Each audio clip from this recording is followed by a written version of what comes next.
வேண்டான்னு கௌசல்யா தேவி தன் பாகத்திலேருந்து ஒரு பாயசத்தை ஒரு பாகம் கொடுத்தாள் சுமித்திரிக்கு. Kaikeyi not to be out, அவளும் ஒரு பாகத்தை கொடுத்தாள். கௌசல்யா கொடுத்த பாகத்தை மாத்திரம் திண்டா கைகேயி வருத்தப்படுவேன், கைகேயி கொடுத்த பாகத்தை மாத்திரம் திண்டா கௌசல்யா வருத்தப்படுவேன். நாம கொடுத்த பாகத்தை வாங்கிக்கலேன்னு யாருக்கும் மனசுல குறை வேண்டான்னு ரெண்டு பேர் கொடுத்த பாகத்தையும் கிரகிச்சு விட்டாள் சுமித்திர. அதனால என்னாச்சு, கௌசல்யா கொடுத்த பாகத்திலிருந்து கௌசல்யா புத்திரனான ராமனுக்கு கைங்கரியமானதுக்காக ஒரு லட்சுமணனும், கைகேயி கொடுத்த பாகத்திலிருந்து கைகேயி புத்திரனான பரதனுக்கு கைங்கரியமானதுக்கு ஒரு சத்ருகனும், ரெண்டு மித்திரர்கள், பகவானுக்கு மித்திரனாக ஒரு லட்சுமணன், பாகவதத்தமனான பரதனுக்கு மித்திரனாக ஒரு சத்ருகனன், ரெண்டு மித்திரர்களை ஈண்டெடுத்ததால சுமித்ராங்கிற பேர் அவளுக்கு அன்வர்த்தமா போயிடுத்து அப்படின்னு விட்டார். அதுல ரொம்ப ரசமா இன்னொரு விஷயம் சொல்லிருக்க, கைகேயிக்கு கொடுக்கிற போது அந்த பாயம் இன்னும் கொஞ்சம் திதிச்சுனார். ஏன்னா ராஜாக்கு அந்த கைகேயிட்ட இருக்கக்கூடிய பிரியத்தால் இன்னும் கொஞ்சம் திதிப்பு ஏறி போயிடுத்து அப்படின்னு விட்டார். கௌசல்யாயை பிரதமதிஷத்து பூபதி பாயசார்த்தம் பிராதாதர்த்தம் பிரணயமதுரம் கேகேந்திரஸ்ய புத்யைः ஏதே தேவ்யௌ சரளமனசः பத்யுः ஆலோச்ய பாவம் ஸ்வார்த்தாம்சாभ्याम् ஸ்வயம் அகுருதாம் பூர்ணகாமாம் சுமித்ரா. சுமித்ருக்கு ஒரே ஒரு ஆசை, பகவத் கைங்கரியத்துக்கு ஒரு பிள்ளை இருக்கணும், பாகவத கைங்கரியத்துக்காக ஒரு பிள்ளை இருக்கணும்னு நினைச்சாலாம். அந்த ஆசையை நிறைவேற்றி வச்சுட்டாள். சக்கரத்துகள் ரெண்டு பேரும் சேர்ந்து ஸ்வயமகுருதாம் பூர்ணகாமாம் சுமித்ராம். சக்கரத்தி வேற ஒரு சக்கரத்தினுடைய ஆசையை நிறைவேற்றி வச்சான்னு எங்கேயாவது உண்டோ? இங்கதான் பார்க்க முடியும். ஸ்வயமகுருதாம் பூர்ணகாமாம் சுமித்ராம். பாயச பிரதானம் பண்ணி 12 மாசம் உடனே கர்ப்பம் தெரிவிச்சுட்டாள். 12வது மாசத்துல பகவானுடைய அவதாரம். இந்த புத்திரகாமேஷ்டி முடிஞ்சது. இல்ல ஆவிர்வாகத்தெல்லாம் வாங்கிட்டு தேவர்கள்லாம் அதாவது ஸ்வஸ்தானத்துக்கு திரும்பி போயிட்டாள். நிர்வத்தே து கிரதௌ தஸ்மின் ஹயமேதே மகாத்மனஹ பிரதிகிருஹ்ய சுரபாகானி பிரதிஜக்முஹு யதா கதௌஹு. 12 மாசம் ஆகி பகவானுடைய அவதார காலம் நெருங்கிறது. ததோ யஜ்ஞே சமாப்தே து ऋतूनां षट्समत्ययुः ततश्च 12 मासे चैत्रे नाहवमिके तिथौ नक्षत्रे अदितिदैवत्ये स्वोच्च संस्थेषु 5 ग्रहेषु कर्कटे लग्ने वाक्पतौ इन्दुनासः प्रोद्यमाने जगन्नाथं सर्वलोक नमस्कृतं कौसल्या अजनयद्रामं सर्वलक्षण संयुतं विष्णोरर्धं महाभागं पुत्रं ऐक्ष्वाकवर्धनं कौसल्यासु शुभे तेन पुत्रेण अमित तेजसा यथा वरेण देवानाम् அதிதிः வஜ்ரபாணினஹ. ஒரு பகல் உலகெல்லாம் உதரத்துள் பொதிந்து அருமறை குணர்வரும் அவனை எஞ்சன கருமுகில் கொழுந்து எழில் காட்டும் ஜோதியை திருவுரப்பயந்தன திறங்கொள் கோசனை. உத்தமமான புண்ணிய காலம், பகவானுடைய அவதார காலம் வருது. சைத்திர மாசம், சித்திரை இல்ல, சைத்திரம் சாந்திரமான கணக்குல பங்குனி அமாவாசை ஆயிடுச்சுன்னா மறுநாள்லேருந்து ஆரம்பம்.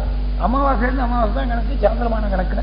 தமிழ்நாடு கேரளம் இந்த 2 இடத்துல மாத்திரம்தான் சௌரமானம், பாக்கி எல்லாம் நம்ம தேசத்தை சாந்திரமான கணக்கு தான் கணனம். சாந்திரமான கணக்குங்கிறதுனால தான் இப்போ நம்ம பங்குனி மாசத்துல இந்த வருஷமும் ராமநவமி எப்படி வந்தது? சித்திர மாசமா இருந்தா இப்ப வரப்படாதோ, இந்த சித்திர மாசம் பிறக்கலையே, சித்திர மாசத்துக்கு இன்னும் நிறைய நாள் இருக்கு. ஆனா பங்குனி ஆரம்பத்திலேயே வந்துருக்கு, பங்குனி ஆரம்பத்திலேயே வந்துருக்கு. அப்படி சைத்திர மாசம் இப்ப சாந்திரமான கணக்கில் சைத்திர மாசம் இது. சைத்திரே நவமிகே திதௌ, சைத்திர மாசம் சுக்லபக்ஷம் நவமி திதி, நல்ல உச்சியில சூரியன் இருக்கக்கூடிய நடுப்பகல் காலம். அதிதிய தேவதையாக கொண்டிருக்கக்கூடிய புனர்வு நட்சத்திரம். நட்சத்திரே அதிதி தெய்வத்தே 5 கிரகங்கள் உச்சமா இருக்கக்கூடிய காலத்துல கடக லக்னத்துல குருச்சந்திர யோகத்துல தான் பிறந்த உடனேயே உலகம் முழுக்க தன்னை நமஸ்காரம் பண்ண முடியாத யோகிதை கொண்ட சர்வலோக நமஸ்கதனாக பகவான் கௌசல்யாதேவியுடைய கர்ப்பத்திலிருந்து அனுபவிக்கிறாள். ததோ யஜ்ஞே சமாப்தே து ऋतूनां षट्समत्ययुः ततश्च 12 मासे चैत्रे नाहवमिके तिथौ பகவான் ஏன் நவமி திதியில் அவதாரம் பண்ணோம் அப்படின்னாக்க, அஷ்டமி நவமி இந்த 2 திதிகளும் பகவான்கிட்ட போய் முறையிட்டு தான். அஷ்டமி நவமினா ரொம்ப நிகிருஷ்டமா இருக்கு, எந்த காரியத்துக்கும் உதவாதுன்னு ஒதுக்கி வச்சுடுறா. நாங்கள் இது மாதிரி திதிக்கிரமத்திலிருந்து என்ன பிரயோஜனம், நாங்கள் விலகி இருக்கோம், இனிமே ஒரு பட்சத்துக்கு 13 திதி இருந்தா போதும் அப்படின்னு போய் முறையிட்டுது. சுவாமி பார்த்தால் நீங்க கவலைப்படாதுங்க, வேற எந்த திதிக்கும் இல்லாத ஒரு பெருமையை உங்களுக்கு கொடுக்குறோம்னு சொல்லி அஷ்டமியில கிருஷ்ணாவதாரமும் நவமியில ராமாவதாரமும் பண்ணி வேற எந்த திதிக்கும் இல்லாத ஒரு பெருமையை இந்த 2 திதிகளுக்கும் பகவான் அனுகிரகம் பண்ணி கொடுத்துட்டார். அவளுக்கு கொடுத்த வாக்கை ரட்சிக்கிறதுக்காக இப்படி நவமியில ராமாவதாரம். அதோடு கூட 9ங்கிற எண்ணிக்கை இருக்க, அது எப்படி விரட்டி போட்டாலும் 9ஆகவே நிற்கும் கடைசியில். The sum of the digits of any multiple of 9 always equals 9. 9 2 18, 1 8 9, 9 3 27, 2 7 9, 9 4 36, 3 6 9, எப்படி பார்த்தாலும் 9 தான் வரும். அதனால குறைவும் இல்லாமல் கூடுதலும் இல்லாமல் பூர்ண வஸ்துவா இருக்கக்கூடிய, ஒரே சீரா இருக்கக்கூடிய பூர்ண வஸ்து தான் நான் அவதாரம் பண்ணிருக்கேன்னு காட்டுறதுக்காக சைத்ரே நவமிகே திதௌ நக்ஷத்ரே அதிதி தெய்வத்தே, நாமாவையும் நட்சத்திரத்தையும் பகிரங்கமா சொல்லிடாத. உனக்கு விரோதிகள் யாராவது இருந்தா நாம நட்சத்திர விவரங்களை வச்சிருந்து உன் மேல அபிச்சார பிரயோகங்கள் பண்றதுக்கு இடம் கொடுக்கும். அதனால எல்லாத்தையும் சொல்லிடாதுன்னு எச்சரிக்கை பண்ணிருக்காள். சாஸ்திரங்கள்ல அப்படி ஜாகிரதையா இருக்க சொல்லிருக்காள். அந்த சாஸ்திர மரியாதையை அனுசரிச்சு தான் சாதாரணமா வால்மீகி தன்னுடைய நாயகனை போல ரொம்ப ருஜுவா பேசக்கூடியவர், சுத்தி வளர்ச்சி பேசவே தெரியாது அவருக்கு, ரொம்ப ஸ்ட்ரெயிட் ஃபார்வர்டா பேசக்கூடியவர். இந்த இடத்துல மாத்திரம் நட்சத்திரத்தை நேரடியா புனர்வசூலி சொல்லாமல் நட்சத்திரே அதிதி தெய்வத்தே சோச்சசம்ஸ்தேஷு பஞ்சசு. கிருஷ்ணாவதாரத்தை சொல்ற போது ஆழ்வாறு வந்தால்தான் நேரடியா அஸ்தத்திலிருந்து 10வது நட்சத்திரம்னு சொன்னாலே தவிர ரோகிணின்னு சொல்லாமல் அத்தத்தின் 10ஆம் நாள் தோன்றிய அச்சுதன் முத்தமிருந்தவா காணீரே முகிழ் நகையீர் வந்து காணீரே. சோச்சசம்ஸ்தேஷு பஞ்சசு நட்சத்திரே அதிதி தெய்வத்தே சோச்சசம்ஸ்தேஷு பஞ்சசு. 5 கிரகங்கள் உச்சமா இருக்கிற போது பகவான் அவதாரம் பண்ணிருக்கார். என்னென்ன கிரகங்கள் எப்படி உச்சமா இருந்தா என்ன பலன்னு ஜோதிசாஸ்திரத்தை சொல்லியிருக்கு. ஒரு கிரகம் உச்சமா இருந்தா அரிஷ்டங்கள்லாம் நிவாரணமாகும். ஏக கிரகோச்சஜாதஸ்ய சர்வாரிஷ்ட நிவாரணம். 2 கிரகங்கள் உச்சமா இருந்தா சமுதாயத்திலேயும் ஒரு பெரிய தலைவனா இருப்பன். 3 கிரகங்கள் உச்சமா இருந்தா ஒரு பெரிய ராஜாவாகவோ மந்திரி பதவியிலேயோ இருப்பன். 4 கிரகங்கள் உச்சமா இருந்தா பல ராஜ்யங்களுக்கு தலைவரான சக்கரவர்த்தியா இருப்பன். 5 கிரகங்கள் உச்சமா இருந்தா உலகத்தை முழுக்க ஆளக்கூடிய சம்ராட்டா இருப்பன், இல்ல உலகம் முழுக்க வாழ்ந்தாலும் உதறி எரிஞ்சிட்டு போகக்கூடிய சன்னியாசியா இருப்பன். இப்படிதான் இருக்கு. ஆனா ஜோதிஷாஸ்திரத்தில் இருக்கக்கூடிய விஷயத்தை வச்சு பகவானுக்கு நாம் பலன் சொல்லப்படாது, அது அபச்சாரமா போயிடும். ஏன்னா அவன் தான் திதி, அவன் தான் வாரம், அவன் தான் நட்சத்திரம், அவன் தான் கிழமை, அவனை தவிர வேற எதுவும் கிடையாது. திதிர் விஷ்ணு ஸ்ததாவாரகா நட்சத்திரம் விஷ்ணு ரேவஜா யோகஸ்சகரணம் ஜீவா சர்வம் விஷ்ணுமயம் ஜெகது அப்படின்னு சொல்ற போது நீ இந்த நட்சத்திரத்தையும் திதியும் கிரகங்களையும் வச்சுட்டு அவனுக்கு போய் சொல்றதா, அவனுக்கு அவன் ஜாதகத்தை கணனம் பண்றது சரியில்லை. பின் எப்படி புரிஞ்சுக்கணும்னா 5 கிரகங்கள் உச்சமா இருந்தா உலகத்தை முழுக்க ஆளக்கூடியவனா இருப்பன்னு இருக்கு ஜோதிசாஸ்திரத்துல. ஆனா சரித்திரத்துல பார்த்தேன்னா உலகத்தை முழுக்க தனக்கு வசமா கொண்டு வந்தவா யாருமே கிடையாது. ஏதாவது ஒரு சில தேசங்களாவது தன்னுடைய கண்ட்ரோல்ல வராமல் விலகிதான் இருந்திருக்கு. உலகம் ஆரம்பிச்ச காலத்திலேருந்து சரித்திரத்தை எடுத்து பார்த்தா இது நல்லா புரியும். அதனால உலகம் முழுக்க தனக்கு வசமா வச்சுட்டு இருக்கக்கூடியவன் பகவான் ஜெகதீஸ்வரன், அவன் ஒத்தந்தான். ஜெகதீஷன் ஜெகநாதன் அவனுக்கு ஒத்தனுக்கு தான் பேரு. அதனால வேற மனுஷன், சாதாரண மனுஷன் யாரும் நினைச்சு பார்க்க முடியாது. அதே மாதிரி உலகத்தை முழுக்க வசமா வச்சுட்டு இருக்கக்கூடியவன் சர்வேஸ்வரன்.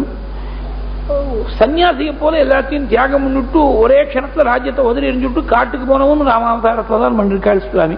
அதனால ராமன் இப்படி காரியங்கள் பண்ணதுனால உலகத்துக்கு முழுக்க நாதனாக மேதினி பாலா அப்படின்னு தீக்ஷுரால் கீர்த்தனையில சொல்லியிருக்க. அது பின்னாடி யுத்த காண்டத்துல ஸ்லோகம் இருக்கு, சொல்றது அந்த கட்டம் வரும்போது சொல்றேன், கடைசி நாள் வரும்னு நினைக்கிறேன். அந்த மேதினி பாலாங்கிறது அவர் சுயமா சொல்ல, வால்மீகி சொல்லிருக்காள். சசாகரம் பாலய சாஸ்வதி ஸ்தமாக ஜெய ஸ்வசத்ரூன் நரதேவ மேதினீம் சசாகரம் பாலய சாஸ்வதி ஸ்தமாக. இந்த ஸ்லோகத்தை ஆதாரமா வச்சிருந்தான் மேதினி பாலான்னு மனிதன் கீர்த்தனையில மாம பட்டாபிராமா என்ற கீர்த்தனையில தீக்ஷுரால் அப்படி பாடியிருக்கார். உலகத்தை முழுக்க ஆட்சி புரிந்த பிரபு சர்வேஸ்வரன் ராமன் தான். உலகம் முழுக்க வாழ்ந்தாலும் உதறி எறிஞ்ச பரம துருவியாட்டமா இருந்தவனும் அவன் தான். அதனால 5 கிரகங்கள் உச்சமா இருந்து பகவான் இப்படி பண்ணதுனால 5 கிரகங்கள் உச்சமா இருந்தா சாதாரண மனுஷனா இருந்தா இப்படி ஒரு முடிவு அப்படின்னு நாம பகவானுடைய ஜாதகத்திலேருந்து இது இன்ஃபர் பண்ணி தெரிஞ்சுக்கணும். அந்த ரிவர்ஸ் ஆர்டர்ல போகக்கூடாது. இந்த ப்ராசஸ் ஆனது ரிவர்ஸ் ஆர்டர்ல போனா அபச்சாரமா போயிடும். 5 கிரகங்கள் உச்சமா இருக்கிற போது குருச்சந்திர யோகத்துல பகவான் கடக லக்னத்துல வந்து அவதாரம் பண்றாள். பிறந்த உடனே சர்வலோகங்களும் தனக்கு நமஸ்காரம் பண்ணும்படியான ஒரு யோகியதையோட சர்வலக்ஷணம் சர்வலோக நமஸ்கிருதம், உலகம் முழுக்க ஒரு குழந்தைக்கு பிறந்த மேனிக்கு இருக்கக்கூடிய குழந்தைக்கு நமஸ்காரம் பண்ணுவான். பகவான் ஒத்தனுக்கு தான் அந்த பெருமை. அதனால் தான் பரமாத்மாங்கிற விஷயத்தை மறைமுகமா எடுத்து காட்டுறாள். சர்வலோக நமஸ்கிருதம் கௌசல்யா அஜனகிராமம் சர்வலக்ஷண சம்யுதம். சர்வலட்சணங்களோடையும் குழந்தை ஈண்டெடுத்தாள் கௌசல்யா தேவி. இது சாதாரணமான அர்த்தம். 3 பேர் முக்கியமா ராமாயணத்துக்கு வியாக்கியானம் பண்ணிருக்கா. அதுல திலகர்னு ஒருத்தர் கோவிந்தராஜர், திலகர் மகேஷ தீர்த்தர். இதுல திலகர் வியாக்கியானத்துல ரொம்ப அழகா சொன்னார், சுவாரஸ்யம் சொன்னார். கௌசல்யா ரங்கநாதன் கணக்கில்லாம ஆராதனை பண்ணிவிட்டாள். பகவானே கடனாளியா போயிட்டாள். அந்த கௌசல்யக்கு நாம என்ன இந்த கடனை தீர்த்து கட்டுறதுக்கு என்ன பண்ணலாம்னு பார்த்தாலாம். அவளுக்கு நம்ம இடத்துல இருக்கக்கூடிய பெரிய பொக்கிஷம் வைகுண்டம் தான். வைகுண்டத்தையே கொடுத்துடலாமோ நினைச்சாள். வைகுண்டத்தையே கொடுத்தா கூட அந்த கடன் மிச்சம் இருக்கும் அப்படின்னு தோணித்து. வைகுண்டத்தை விட பெரிய ஒரு விஷயம் அவளுடைய திருஷ்டிகோணத்திலிருந்து ஏதாவது இருக்கோ அப்படின்னா, இப்ப இத்தனை வருஷங்கள் நமக்கு சந்ததி பிறக்கலையே, வந்தியான்னு நமக்கு ஒரு பேர் வந்துடுமோ அப்படின்னு கவலைப்பட்டு இருக்க. அவளுக்கு ஒரு புள்ள பிறந்தா வைகுண்டத்தை அடைகிறத விட பெரிய சந்தோஷப்படுவள். சரி புள்ளைய கொடுத்துருவோம் நினைச்சார். புள்ளைய கொடுத்தாலும் கடன் பாக்கி இருக்கும்னு நினைத்தான். சரி எந்த குறையும் இல்லாமல் சர்வலட்சணங்களும் இருக்கக்கூடிய குழந்தைய கொடுத்துருவோம் நினைச்சார். அப்படியும் கடன் மிச்சம் இருக்கும் தோணித்து. நாமே குழந்தையா வந்து பிறப்போம் நினைச்ச, அப்படியும் கடன் மிச்சம் இருக்கும் தோணித்தான். அதனால என்ன பண்ணிவிட்ட, முதல்ல தான் தீர்மானம் பண்ண விஷயத்தை அதையும் சேர்த்து கொடுக்கணும்.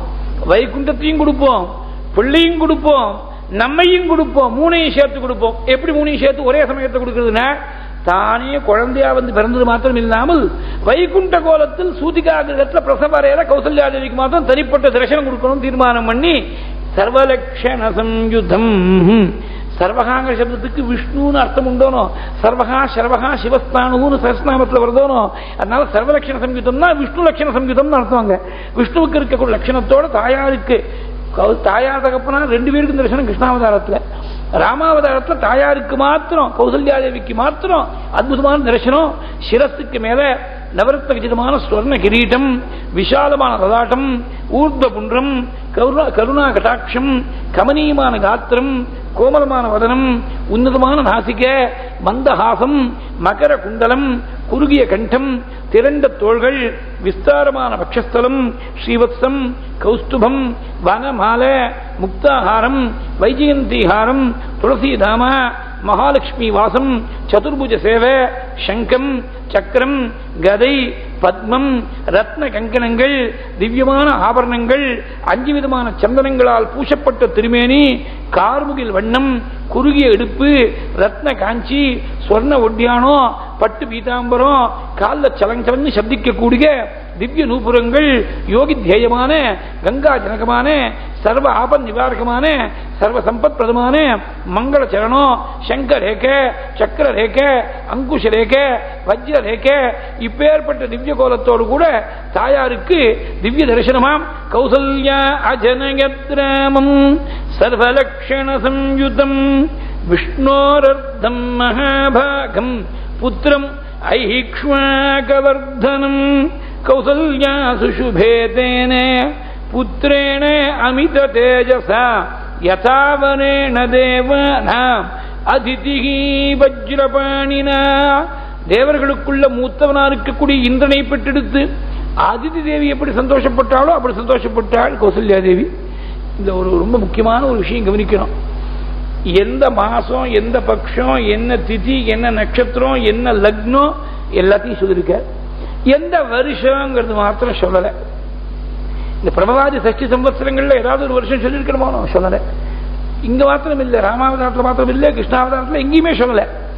ஏன் சொல்லல அப்படின்னா, எந்த வருஷம் அப்படின்னு தெரிஞ்சுட்டா அந்த வருஷத்துல மாத்திரம் ராமநவமி கொண்டாடினா போருமேன்னு தோணுமோ நமக்கு. 60 வருஷத்துக்கு ஒரு முறை தான் ராமனுடைய அவதார தினத்தை கொண்டாடணும்னு நினைச்சான்னா அல்பாயுசா இருக்கக்கூடியவனுக்கு ராமநவமியை பார்க்காமலே அவனுடைய காலம் போனாலும் போயிடலாம். அப்படி இருக்கக்கூடாது. வருஷா வருஷம் நீ அழிஞ்சு போகக்கூடிய சரீரத்தோட ஐடென்டிஃபை பண்ணி இருக்கக்கூடிய நீ வருஷா வருஷம் பர்த்டே பார்ட்டின்னு கொண்டாடிட்டு இருக்க. அழியாத சாஸ்வத பிரம்மமா இருக்கக்கூடிய பிரபுவை 60 வருஷத்துக்கு ஒரு முறை கொண்டாடினா போராதுங்கிறதுனால தான் டெலிபரேட்லி வால்மீகி வியாசர் 2 பேருமே ராமகிருஷ்ணாதி அவதாரங்களை சொல்ற பொழுது எந்த வருஷங்கிறத மாத்திரம் சொல்லலை. நீங்க ஸ்லோகத்தை எடுத்து பாருங்களேன். மாசத்தை சொல்லி, பட்சத்தை சொல்லி, திதியை சொல்லி, நட்சத்திரத்தை சொல்லி, இத்தனை டீட்டெயில்ஸ் சொல்லி அவர் எந்த யோகம், குருச்சந்திர யோகம், வாக்பத்து, இந்துநாசகா, கிரகேஷு, கர்க்கடே லக்ன, எத்தனை கிரகங்கள் உச்சமா இருக்கு, ஜாதகத்தை முதல் கணிச்சு கொடுத்திருக்காரு. இவ்வளவு சொன்னவர் எந்த சம்பத்சரம் சொல்ல வேண்டாமா? இது ரொம்ப பேசிக் இல்லையா? எந்த வருஷம்னே சொல்லாம சொல்லியிருக்காருன்னா காரணமா தான் சொல்லாம விட்டுருக்க. அதாவது ஒரு குறிப்பிட்ட ஒரு வருஷத்துல கொண்டாடினா போறாது, இன்னும் கொஞ்சம் அதிகமா சொல்லுவோமே. ஆனால் ராமனும் இன்னைக்கு மாத்திரம் கொண்டாடினா போறாது. ராமனை நித்தியம் ஹிருதயத்துல தியானம் பண்ணிட்டு இருக்கணும். நித்திய வஸ்து நித்திய ஹிருதயத்தை பிரகாசிக்க வேண்டியதுதானே. அதுக்கு ஏதாவது காலம் உண்டா? நம்ம ராமநவமின்னு அந்த ஒரு நாளாவது தியானம் பண்ணுன்னு அர்த்தம். ஒரு நாள் மாத்திரம் தியானம் பண்ணுன்னு அர்த்தம் இல்லை. எப்போதும் ராமத்யாவா ராமகாவா அப்படின்னு பார்த்தேன். அதனால ராமனை எப்போதும் தியானம் பண்ண வேண்டியதுதான். ஒரு வருஷத்துல ஒரு நாள் மாத்திரம் இல்லை. இந்த ஒரு நாள்ங்கிறது புள்ளியாழ்சூரியா இருக்கணும். ராம தியானத்துக்கு புள்ளியாழ்சூரியை தவிர ஆஞ்சநேய உற்சவம் இல்லை இது. அதனால எப்போதும் ராமனை தியானம் பண்ணிட்டே இருக்க வேண்டியதுதான். இப்படி பகவான் வந்து அவதாரம் பண்ற அடுத்த நாள் புஷ்யத்துல பரதோன மகியாம் ஜக்ஞே சத்ய பராக்கிரமஹா. ராமனை கௌசல்யாதேவி ஈண்டெடுத்தாள். சுமித்ர லக்ஷ்மண சத்ருக்னர்கள் ஈண்டெடுத்தாள். ஆனா கைகேயி பரதனை ஈண்டெடுத்தாள் சொல்லாமல் பரதன் கைகேயுடைய கர்ப்பத்தில் வந்து பிறந்தான். இந்த கைகேயி போய் பரம பாகவதத்தன் எப்படி ஈண்டெடுத்திருக்க முடியும்னு வால்மீகிக்கு கொஞ்சம் ஒரு தயக்கம் போல் இருக்கு. அதனால பரதோன மகியாம் ஜக்ஞே சத்யபராக்கிரமஹ. பரதனுக்கு மாத்திரம்தான் பிறக்கிற பொழுதே சத்யபராக்கிரமஹான்னு டைட்டில் கொடுத்து சொல்றது பரதனுக்கு மாத்திரம்தான். சுவாமி ராமனுக்கு கூட சொல்லல, பரதனுக்கு மாத்திரம் தான். 4 பேர்ல பரதனுக்கு மாத்திரம் தான் ஜக்ஞே சத்யபராக்கிரமஹா. கம்பர் சொல்ற பொழுது வாசவன் முதலிய தேவர்கள்லாம் கொண்டாடக்கூடிய சமயத்துல பூஷமும் மீனமும் பொலிய நல்கினாள் மாசரி கேகையன் மாது மைந்தனை. ஆசையும் மீனமும் ஆகாசத்திலிருந்து தேவர்கள்லாம் ஒரேடியா முழங்கி ஆரவாரம் பண்ணி கொண்டாட வாசவன் முதலியர் வணங்கி வாழ்த்துரக. பூஷமும் மீனமும் பொலிய நல்கினாள் மாசரு கேகையின் மதுமைந்தனைகி. ஒரு அர்த்தம் சொன்னேன். கைகை இடத்துல குறை சொல்லப்படாதுன்னு கம்பர் மாசரு கேகையின் மாதிரி சொல்லிவிட்டார். குறையில்லாத கைக்கு சொல்லிவிட்டு அப்படின்னு சொன்னேன். ஒரு பெரியவா இருந்தா அவ சொன்னா ஏன் அப்படி அர்த்தம் பண்ணணும்? மைந்தன் மாசரு மைந்தனைன்னு ஏன் அண்மையம் பண்ணிக்கப்படாதுன்னு கேட்டார். ரொம்ப அழகா இருக்கு. மாசரு மைந்தனும் பரதன் குறையே சொல்ல முடியாத பரதன் தான். அப்பேற்பட்ட பரதனை கேகையன் மாது ஈண்டனர், கைகையை ஈண்டெடுத்தார். புஷ்யத்துல பரதனுடைய பிராதுர்பாவம். புஷ்யே ஜாதஸ்து பரதா மீனலக்னே பிரசன்னதி. மீனலக்னோ பிரசன்ன சித்தமா இருப்பாளாம் பரதன். அடுத்தாப்புல ஆயில்யத்துல லக்ஷ்மண சத்ருக்னர் 2 பேரையும் சுமித்ரா தேவி ஈண்டெடுக்கிறார். அத லக்ஷ்மண சத்ருக்னௌ சுமித்ர அஜனயத் சுதுஹு. 4 குழந்தைகளும் பகவான் நாராயணனுடைய 4 கைகளை போல பிரகாசிக்கிறாள். லோகானந்த முகுந்தஸ்ய சத்வார இவ பாகவஹ. ஒரே கோலாகலம் அயோத்தி முழுக்க உற்சவமாக கொண்டாடுறாள். உற்சவஸ்ச மகானாசீது அயோத்தியாயாம் ஜனாகுலஹ. ஆகாசத்திலிருந்து தேவதுந்து பயோனேதுஹு புஷ்பவிருஷ்டிச்சகாச்சுத. ஆகாசத்திலிருந்து தேவர்கள்லாம் புஷ்பவிருஷ்டியை வர்ஷிக்கிறாள். இப்படி ஒரே கோலாகலமா பகவான் அவதாரம் பண்ணாள் என்ற வைபவத்தோட இன்னைக்கு ராமநவமியும் விஸ்வாமித்திர ஆகமன முறையும் தான் சொல்றேன்னு சொன்னேன். நீ அவதாரத்தை சொன்னாலே பெருசு அப்படின்னு சுவாமி அப்படி நிறுத்தி வச்சு அவதாரத்தோடு இன்னைக்கு மங்களகரமா நிறுத்திப்போம். நாளைக்கு போக போக இருக்கவே எக்ஸ்ட்ரா டைம் எடுத்துக்கிறது. முதல் நாளாவது கொஞ்சம் ஒழுங்கா 9 மணி நீ சொன்னதை ஒரு நாள் பரிபாலனை பண்ணிவிட்டா அப்புறம் 9 நாள் லீனியன்ஸ் எடுத்துக்கலாம். ராமநவமியா இருக்கு. அவதார கட்டத்தோடு இன்னைக்கு மங்களகரமா பூர்த்தி பண்ணிப்போம். ஆனா இன்னொரு 5 நிமிஷம் எடுத்துக்க போறேன். ஏன்னா ராமநவமிக்கு எல்லாரும் சேர்ந்து கொஞ்சம் ராமநாம கீர்த்தனம் பண்ணணும். இன்னைக்கு பண்ணாம இன்னைக்கு பண்ண போறோம். ராமநாம கீர்த்தனத்தோட பூர்த்தி பண்ணிப்போம். நாளைக்கு சாயங்காலம் 4:30 மணிக்கு ஆரம்பம். நாளைக்கு 2ஆம் காலத்துல சீதா கல்யாணம் சொல்லி அதுக்கு மேல கொஞ்சம் அயோத்தியா காண்டம் ஆரம்பிச்சுட்டா தேவையில்ல.